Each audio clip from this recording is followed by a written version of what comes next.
Thaina mamangayda apikpa khungang ama layrammi. Khungang sigi miyoy singsi yamna nungsi sanay.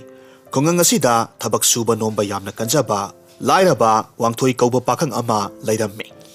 Mahakini haibada mama mapa sagay natay kanamata laytre. Adubu mahaksi migi law ingkolda sunomdona matomta saba thakpa watana hingjarammi. Khungang dugi mipum khudingmakna mahakpu suba nomba yamna kalli haina thagatnay. Adubu wangthoi suba nomba kanba khaknatana mahaki khadangdusu yamna kalammi. Haibadi mahak wayam ngangba miyoy amani. Matam layba kibikta mahakna thengnaba miyoy singi maramda mahakna khangba khudingmak mi amada amuk hai amada amuk tam tawduna pauk pangsanda sandokpa miyoy amani. Magi maphamdadi sina arubani sina araiba wani haibasi karisu laite.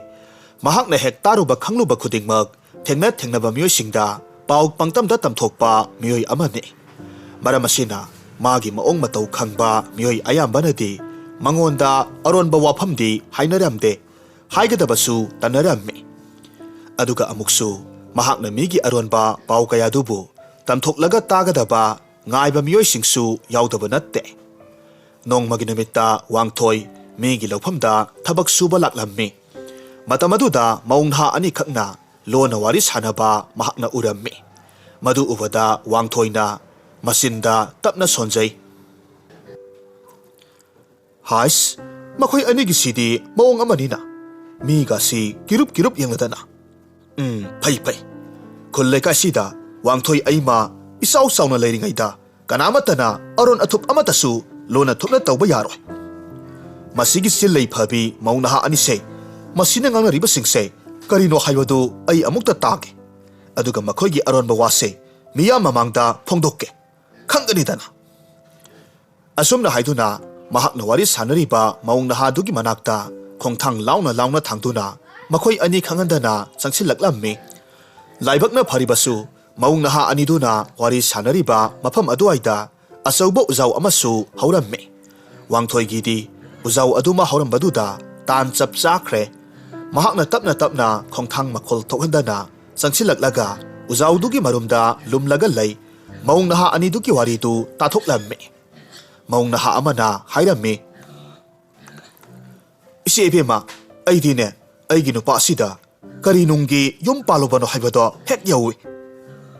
Tawbagi budi aigi nupa sibudi thoina phataba midi natte. Phatibase aigi inembokduni. Hek nonganbadagina numit taba phawbase aingonda otkadabagita tawraga layribani. Nongmata ining ikhatamna tumbaga phangjapon ateda. Nupi amaduna khummi. Hai, nangbu panganune he. Aigi inemdo hanadi kayamok yamna phalamdagi haibado nangsu khanglamni. Adubu haujikti yengo nasi aigi ikhong phawba mana samlibanidana. Sese isi wa haige. Nanembokto ahalsu ahalni. Aduga nangdi nahani. Sumdawro nangi nupado udringai mana thabak chathokringayda nanembokto sining chatta phuthaw. Mabu thina laknagadabani. Mathibong charagado khara helallu. Madubu hek tawraba hera yengu nong maninigi manungda nanembokto nangi na khongda turagadabani. Haima ise su adumaina tawribro. Hoine tawribani ne. Ado ise itay hoinadi karisu haidabro.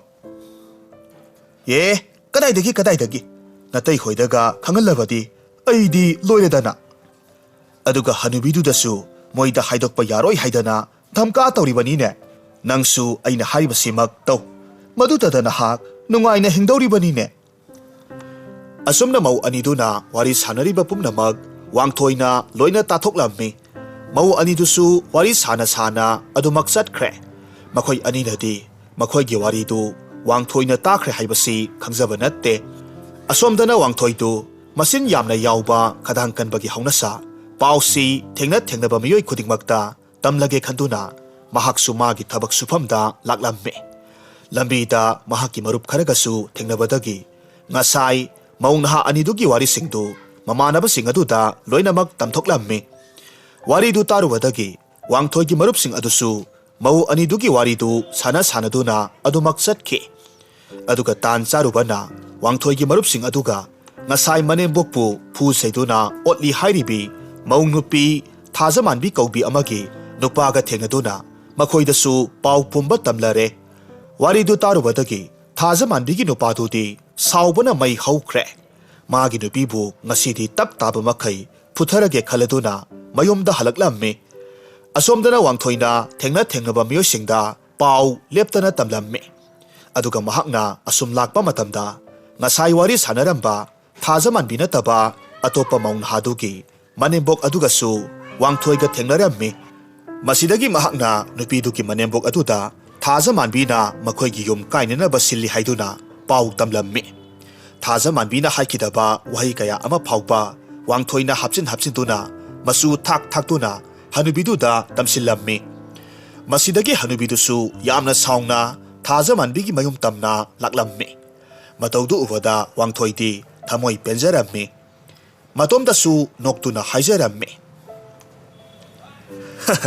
masi mangaidana haujikti iteima thajamanbidu nungairagani do makhoi maunupi singse khara khangandrabadi yaroidawri asumna haiduna mahak noktuna chatki nakal amaromdana thajamanbigi nupa aduna mayom hek yobagadi thajamanbibu sasan phubagumna sumang thelongtuda koitan tanarammi phuthaba hauraklammi matang aduda thajamanbiga ngasai wari sanakhibi maungnupidugi manemdusu makhoida yoraklammi thajamanbibu magi nupana phutharaga leirambaduda kalakpena hairammi adunidana khangbra na he migi imung kainana basinbi he hingsabi ibungo natuse sai kharaga thako wali ne he mana nangina ma asunbido phu saiduna laknabada natana aigi apangbe imaudasu mana namada tauba adumaina aibusu phu sayu kaidana isilamlibani ibima thajamanbi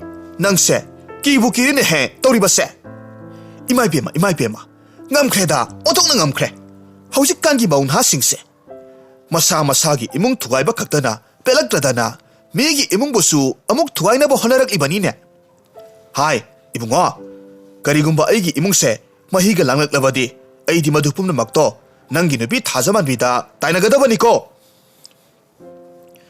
asumna hairamlaga hanubidu sauna satki thajamanbigi nupadudi hana kharaga sauraga leibane asakpa maida ghi haibagum thoklamme masadu ikai nungsi yanaduna thajamanbibu taptana phutharaga mapamda tanthokhirammi asumna wangthoina migi aron athop aphapata pumnamak mahaknabu hek taruba thoklabadi mipum khudingmak tamduna migi imung kayamasu kaihallamme adubu mahakna miyoi kaya amagi imung tugairabasu magi masadadi nungaitaba kari amata phauramde hena dum mahaki masindu kankhatpa helaklamme nongmasu mahak umangda sing chanba laklamme matamaduda makhoi lekai adumaktadagi ningol kaubi leisabi masa amaga thangnaba khunda leiba nupi thiraba nupa amaga lona mari leinaduna nungsi wari sanaramba mahakna uramme masin yawba miyoi ama oibagi haunasa mingonda anauba pau ama muk sandokpa phanglagani khalubada wangthoi yamna harauramme adubu ningolna mamai leithorakpa matamda wangthoi leptuna leirambadu khara laptakna uraklamme matau aduda ningolti pakhatpana loikhre isam samba miyoi ama sunataba sindol leitol phakhraba wangthoina mahaki aronba pumnamak khangkhibaduda ningol tawpham khangdana wangthoigi manakta chansillaklamme aduga makhut ani lonaraduna haijaraklamme ibung wangthoi ngasi ibungna khangbi ubikhriba nasalgi aronba se kanagumba amatada haidokpiganu wafamse miyoi anisuna khangkhrabadi aigi amadi aiga nungsinajariba nupasigi imungda saungna akaiba laklagani do masida sunatana aihakpu sumina taungambini migi nupamunbini haiduna haibiragani aduna ibung nasalna khutlonaduna haijariba sini wafam simatangdi kana amatada haidokpiganu ko masidagi ningolga mari leinariba nupa adunasu wangthoida sel oina khawmasa ama piduna wafam si kanamatada haidokpidanaba hairaklamme matawaduda wangthoina makhoi anida yamna asetpa thajaba piduna wafam du kanamatada haidokloi hairamlaga mahaksu sel du puduna harauna mayumda halaklammi adubu wangthoidi leitonda saru pande haibagi matagum wafamdu khul laikai gi mipum khudingmakta tamthoklammi ahal naha amadi nupi angang khaidana ningol si thangnaba khundagi nupi leiraba nupa amaga lona mari leinaramle aduga wafam si haidukanu haiduna aibu ningolna sel mayam amasu pirai haiduna ngasai ningol ga khangnaba nupa aduna pirakhiba seldu mipum khudingmakta ulammi pausi yamna thuna sandokhibana ningol gi imung manung amadi maga khangnariba nupa adugi mayumdasu pau yoksilaklammi maramasina ningol ga khangnariba nupa adugi nupidu magi nupaga kainaduna mapamda satkhre oirakliba matawasida ningol gi izati amukka hena soklammi khul leikai gi miyamna mahakpu taungambini nupa munbini haina hainariba asigi mathakta migi lanjadrabi nupi adubusu mapamda tanthokre haiduna amukka hena hainaba hauraklammi leikai gi mi tinba mafam khudingmag ningol gi wari ngakta ngaikhre aduna ningol mayumdagi mapal phauba thokpa ngamdre masida sunatana mahaki mapa mama phaubana ningol bu yamna thina saiba ngangba tawraklammi mahaksi makhoi gi masanati haina phauba akanba wahaina haibirammi ningol miyam gi minok maisha mayam si khangbada warammi miyamna mahakpu ubada matin sinari basi yengduna ikai khangdebi amagum laibagi mahut mahak matomta sijarake haina phauba sab yungna khankhre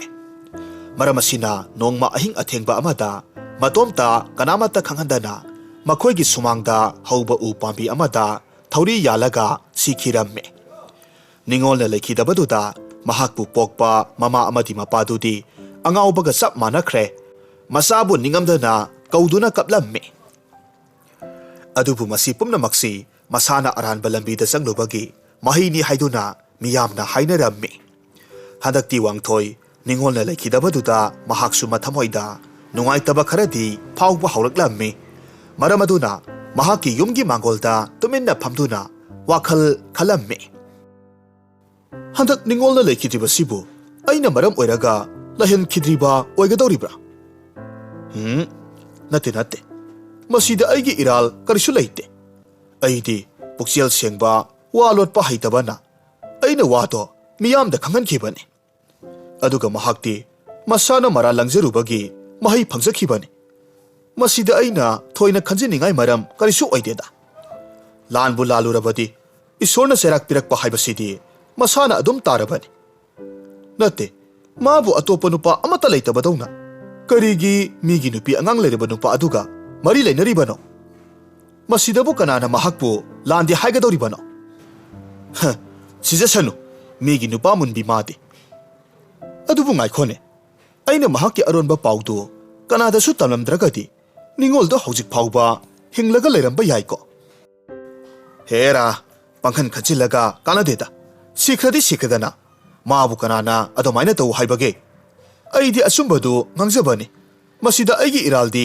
suklai leite asumna masagi asoibadu semdokke haibadi ningdraduna makha tana adumag wayam ngangbagi hainabi leiramme adubu miyoi kharanati wangthoidagi lapna thaidokpasu haunaraklamme maramdi wangthoisi masin makha yamna yawba mi ama oibana khulgi miyamna mangonda wa haigadaba ngangadaba phauba tanba hauraklamme matamamada mahakaluna tinaramba marup kharamasu wangthoidagi lapna leinakhibasu yawramme nongmagi numitni wangthoiga pisak piklingaidagi yamna luna tinajarakpa marup thoiba wangthoigi mayumda laklamme aduga wangthoida mahaksi atopa leibak amada kanasu khangandana yum hongkhragani haina hairamme wangthoi hoigi leibak tugi sanabi oinadi miyoi amatana yum hongduna satkhiba amadi atopa leibak tagi miyoi amatana makhoigi leibak aduda laktuna khunda leitaraga leibasi yaramde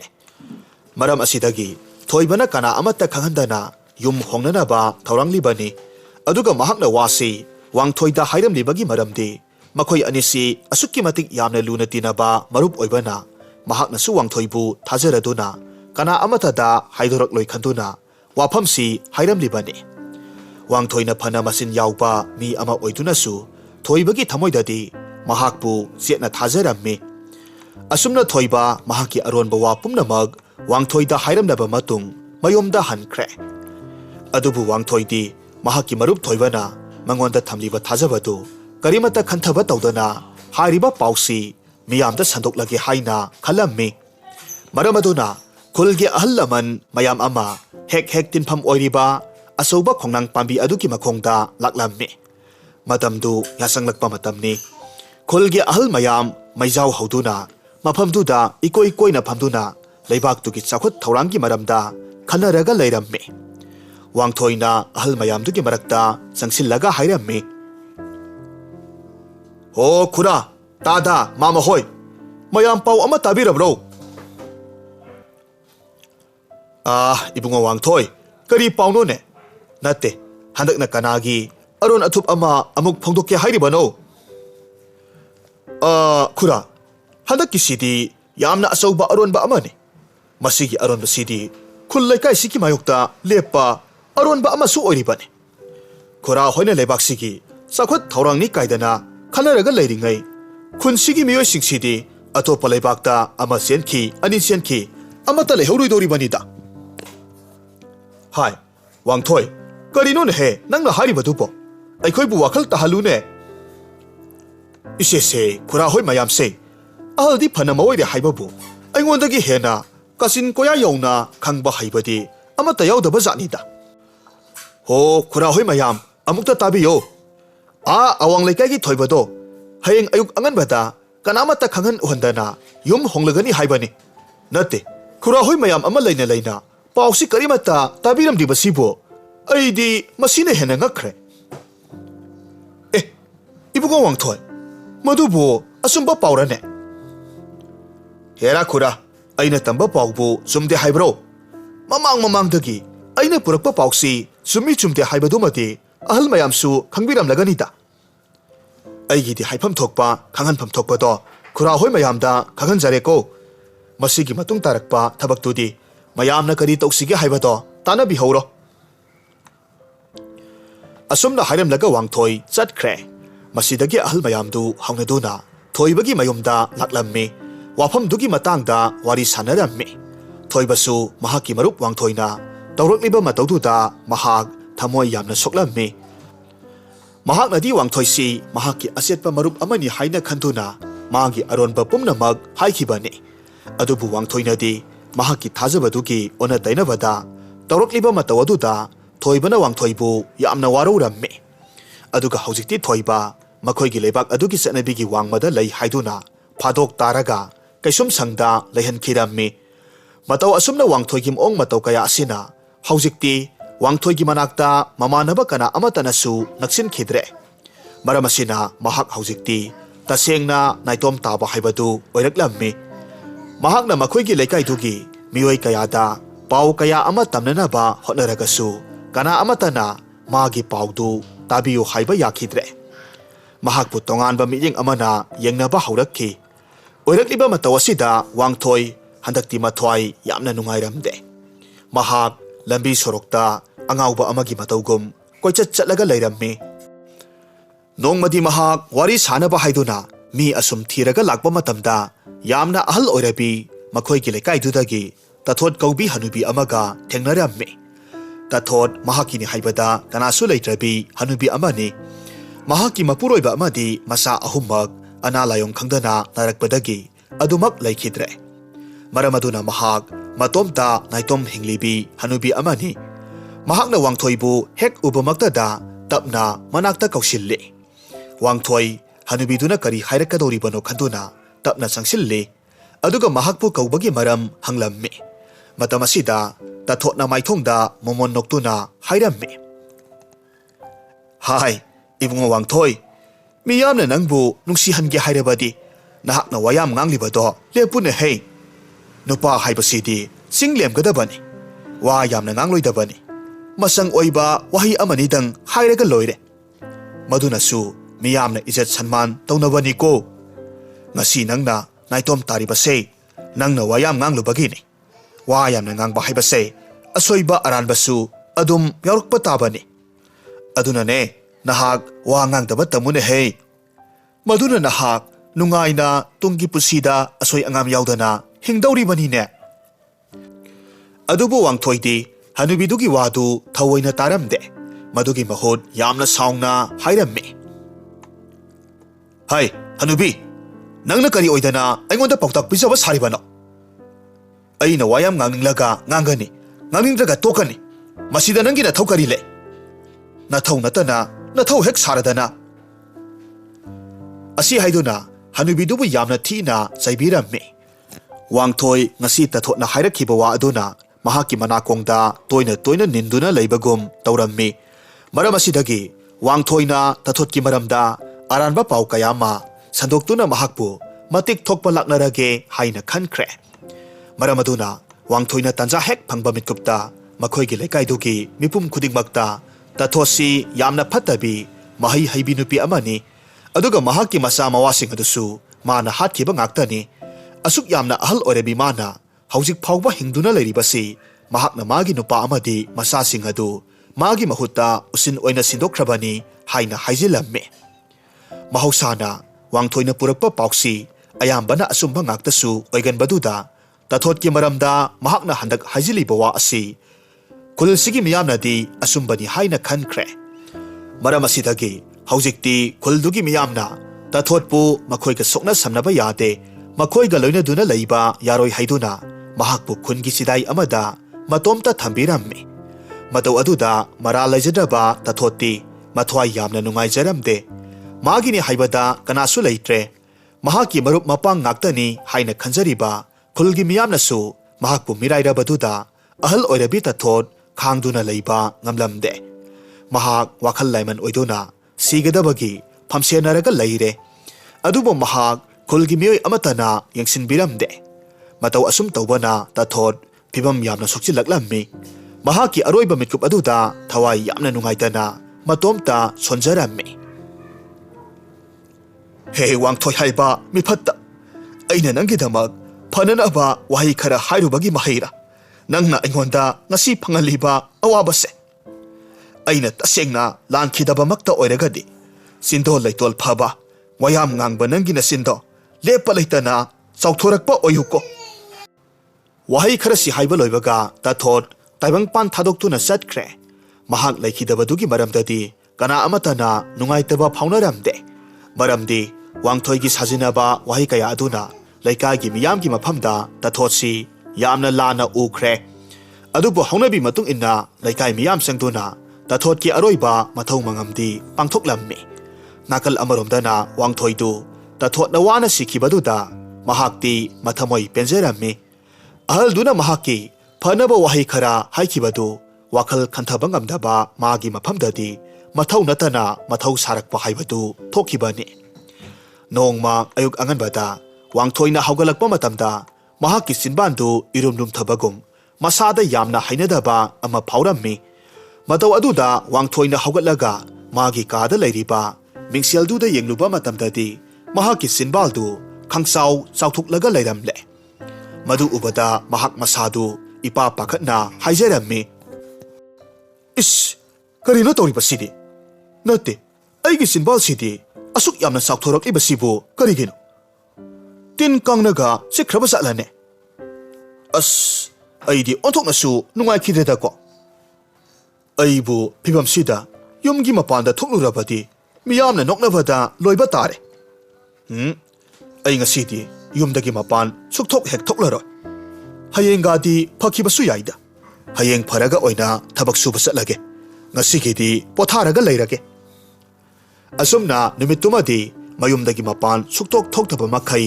ꯂꯩꯔꯝꯃꯤ ꯃꯊꯪꯒꯤ ꯅꯨꯃꯤꯠꯇꯁꯨ ꯃꯍꯥꯛꯀꯤ ꯆꯤꯟꯕꯥꯟꯗꯨꯗꯤ ꯐꯕ ꯀꯧꯕ ꯂꯩꯔꯝꯗꯦ ꯐꯔꯛꯄꯒꯤ ꯃꯍꯨꯠ ꯍꯦꯟꯅ ꯑꯗꯨꯝ ꯆꯥꯎꯊꯣꯔꯛꯂꯝꯃꯤ ꯃꯇꯧꯗꯨꯗ ꯃꯍꯥꯛ ꯇꯨꯃꯤꯟꯅ ꯂꯩꯁꯤꯟꯕ ꯆꯨꯝꯂꯔꯣꯏ ꯈꯟꯗꯨꯅ ꯃꯈꯣꯏꯒꯤ ꯂꯩꯕꯥꯛ ꯑꯗꯨꯗ ꯂꯩꯕ ꯍꯤꯗꯥꯛ ꯂꯥꯡꯊꯛ ꯁꯦꯝꯕ ꯃꯥꯏꯕꯤ ꯑꯃꯒꯤ ꯃꯅꯥꯛꯇ ꯂꯥꯛꯂꯝꯃꯤ ꯂꯝꯕꯤꯗ ꯊꯦꯡꯅꯕ ꯃꯤꯁꯤꯡꯅ ꯃꯍꯥꯛꯀꯤ ꯐꯤꯕꯝꯗꯨ ꯎꯕꯗ ꯃꯉꯣꯟꯗ ꯃꯈꯨꯠ ꯊꯤꯟꯗꯨꯅ ꯅꯣꯛꯅꯕꯤꯔꯝꯃꯤ ꯈꯔ ꯑꯃꯅꯗꯤ ꯃꯍꯥꯛꯀꯤ ꯆꯥꯎꯊꯣꯔꯛꯂꯤꯕ ꯆꯤꯟꯕꯥꯟꯗꯨ ꯃꯇꯧ ꯀꯔꯝꯅ ꯑꯣꯏꯔꯛꯂꯤꯕꯅꯣ ꯍꯪꯂꯛꯄꯁꯨ ꯌꯥꯎꯔꯝꯃꯤ ꯑꯗꯨꯕꯨ ꯋꯥꯡꯊꯣꯏꯗꯤ ꯃꯥꯒꯤ ꯃꯆꯤꯟꯗꯨ ꯆꯥꯎꯊꯣꯛꯄ ꯍꯦꯟꯃꯟꯈꯤꯕꯅ ꯋꯥ ꯉꯥꯡꯕ ꯐꯥꯎꯕ ꯃꯌꯦꯛ ꯁꯦꯡꯕꯣꯏ ꯁꯦꯡꯗꯕꯣꯏ ꯇꯧꯔꯝꯃꯤ ꯃꯔꯝ ꯑꯁꯤꯅ ꯈꯨꯜꯒꯤ ꯃꯤꯌꯥꯝꯒꯁꯨ ꯃꯥꯒ ꯄꯥꯎ ꯐꯥꯎꯅꯕ ꯉꯝꯗ꯭ꯔꯦ ꯑꯗꯨꯕꯨ ꯋꯥꯡꯊꯣꯏꯒꯤ ꯃꯆꯤꯜꯗꯨꯗꯤ ꯑꯁꯨꯝ ꯆꯥꯎꯕ ꯍꯦꯟꯒꯠꯂꯛꯂꯝꯃꯤ ꯃꯇꯧ ꯑꯗꯨꯗ ꯈꯨꯜꯒꯤ ꯃꯤꯌꯥꯝꯗꯨꯅꯁꯨ ꯃꯍꯥꯛꯄꯨ ꯃꯥꯏꯕꯤꯗꯨꯒꯤ ꯃꯅꯥꯛꯇ ꯄꯨꯕꯤꯔꯒ ꯂꯥꯌꯦꯡꯍꯜꯂꯝꯃꯤ꯫ ꯃꯥꯏꯕꯤꯗꯨꯅ ꯋꯥꯡꯊꯣꯏꯕꯨ ꯌꯥꯝꯅ ꯀꯨꯞꯊꯅ ꯂꯥꯏꯋꯥ ꯀꯌꯥ ꯃꯔꯨꯝ ꯁꯣꯜꯂꯒ ꯌꯦꯡꯂꯕ ꯃꯇꯨꯡꯗ ꯈꯨꯜꯒꯤ ꯃꯤꯌꯥꯝ ꯑꯃꯗꯤ ꯋꯥꯡꯊꯣꯏ ꯃꯁꯥꯃꯛꯇ